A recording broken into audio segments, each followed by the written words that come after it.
Hey everyone, and welcome back to the channel. So in the briefing I mentioned that vibe coding is very much still part of the zeitgeist. And in this video I want to talk through how you can use so-called vibe coding to build your own AI assistant prototype. But as well as using vibe coding to build your UI, we're also going to use AI to help us inform what this assistant should do through our product strategy. As always, if you enjoyed the channel, hit the subscribe and the like button. So let's get started by mapping out how we're going to structure this AI assistant prototype journey. And the first question we have to ask ourselves is, what type of assistant do we actually want? Now, there are numerous different ways you can embed AI assistants into your product, but I've pulled out 5 of the most common ways. And the first one is an AI chat assistant pop-up. So this is just your typical bottom right-hand corner button, which looks like a live chat button. You click on it and then you engage and interact with your AI assistant. The second is something I'm calling contextual actions. So this is essentially where AI is embedded directly into a specific workflow. And within that workflow, you're given a list of different options. So in this example, when you select a bunch of items on Miro, it gives you the option to do things like generate ideas of solutions, identify retro themes, or suggest next steps. So that's one option as well. The next is an in-product side panel. So you may have seen this in the likes of Gemini and Google Sheets. You can also use search. So Amazon, for example, recently released its search product called Rufus, which allows you to ask specific questions about products and query Amazon for different recommendations. So this is a slightly different way of embedding AI assistants. And then finally, you can use live voice. So most of the leading AI products now, like Perplexity, like Copilot, all include live voice functionality. And this typically takes you to a different screen with a completely different UI where you can have the conversation with your assistant. But for this guide, I'm going to focus specifically on the first of these 5, which is an AI assistant. And before we dig into actually using these tools, I want to map out the process that we're going to follow. First of all, we need to ask ourselves, what should this assistant actually do? And to do this, we're going to rely on what I'm calling here different strategy inputs. So the idea here is that we want to come up with some new and innovative ideas on what our assistant should do. And to do that, we need to build a clear picture of what our business actually does. So in this case, what you could do is you could teach AI more about your product using things like your entire code base, for example. So you could say, well, here's a dump of our entire code base or the section of the product that I work on. That allows your AI assistant to understand exactly what your product does. You may also want to lean on analytics. So that is taking a dump of all the data which shows which features are used the most. You can also rely on your error logs to understand, okay, if I'm building an assistant like this, then clearly it needs to help users solve their problems. And one of the best ways to do that is to figure out what our error logs are saying. And alongside that, we can use customer service and chat logs from our call center, for example. And what we're then going to do is feed those into Grok. And Grok for me is one of the best tools for coming up with PRDs. And the prompt we're going to use here is, imagine you're a PM at Stripe. Based on this spreadsheet, imagine we're training our new AI assistant on this data. Come up with 10 things we should prioritize our AI assistant to do.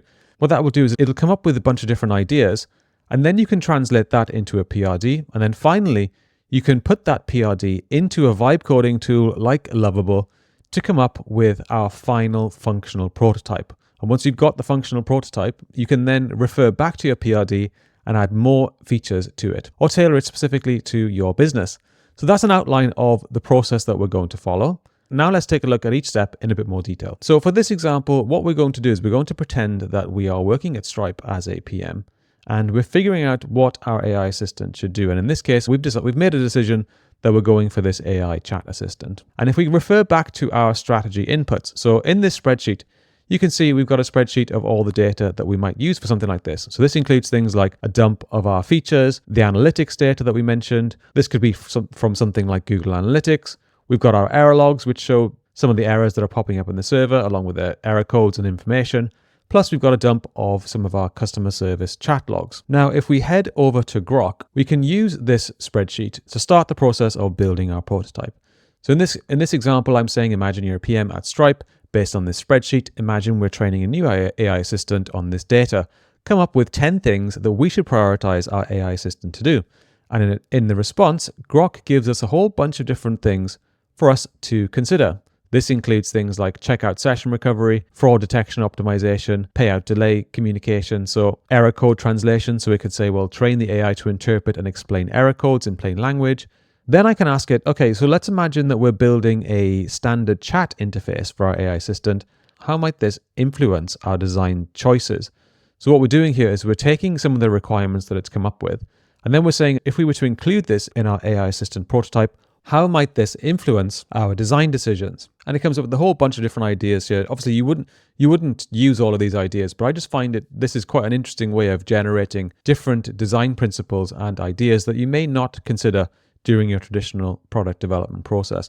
One of which is a tone toggle, for example. So this allows users to switch between friendly merchant and technical developer modes, depending on the user type that's interacting with this assistant. Now what we can do is ask Grok to create a prompt written as a PRD for our new AI assistant in Stripe that helps users with the 10 use cases that we've outlined. So the PRD should include instructions to follow the design principles outlined. The AI assistant will sit in the bottom right-hand corner of the Stripe dashboard with a clickable button that users can press to launch the assistant. And in the response, Grok gives us a PRD, which includes a bunch of information about the feature that we're trying to build, along with the 10 specific use cases that we outlined, as well as the design principles. So the PRD that it's created is good, but I don't feel like it's tailored quite enough to work with Lovable. So what I'm doing now is I'm asking it to create a new prompt for designing the first prototype of this assistant with an AI tool like Lovable. So I'm telling Grok specifically that we want to use Lovable. And in its response, Grok will give us a more detailed prompt that is more suitable for Lovable that we can use when we head over to Lovable. So you can see the instructions here are to use Stripe's brand colors, create a clickable prototype for each use case, and it talks about the UI placement and structure. And obviously you can change this to match whatever you want. But this gives us a really solid prompt that we can work with. Now, if we head over to Lovable, what I'm going to do is I'm going to attach a screenshot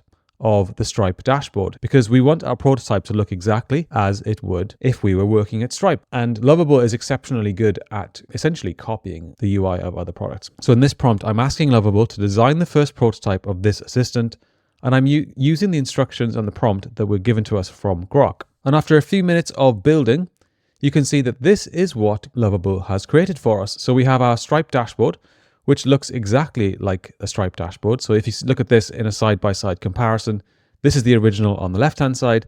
This is the version that it's created on the right-hand side. But if you look closely, you'll see there's an additional feature here, which is our new AI assistant. And this assistant is just the first iteration, and it isn't obviously hooked up to anything in the back end, but it does have some of the use cases that were spelt out during the requirements. So if I say something like payment, then it will say, it looks like you're having issues with payment issues. This is often caused by an invalid error. And then you can enter your card number below and it'll validate it for you. So what you can do up front, let's say you wanted to user test this, you can specify which use cases to support in your prototype and then ask users to perform those actions. You'll also notice that this design has incorporated some of the principles and the ideas that were generated as a result of us taking a more strategic approach here. In this case, as you can see here, we've got a toggle which says friendly versus technical. And this allows users to toggle between friendly and technical modes. So this is just a really simple example of how you can use AI tools, not just for vibe coding your way to a prototype, but also to think more strategically before you start building UIs. And if you enjoy this type of thing, head over to the Knowledge series on Substack, where I explore not just this example, but the 4 other ones that are listed in the outline as well. Thanks for watching. I'll see you in the next one.